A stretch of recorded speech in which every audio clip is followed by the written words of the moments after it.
Here's our mapper code. Let's look at it line by line. We're going to loop around standard input, which gives us a line at a time. Of course, the line will have a new line character, so let's strip that off, plus any other white space around the line.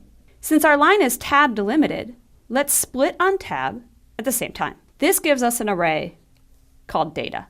So now we'll take the array, data, and assign it into individual variables for date, time, store, item, cost, and payment. Lastly, we'll print the items we care about, which is store and cost.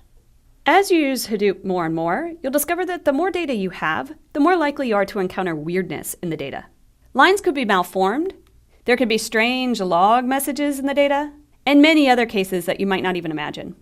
So we should really make sure that no matter what kind of data we get, the mapper can continue working. You don't want to be halfway through a 2 terabyte job when it dies.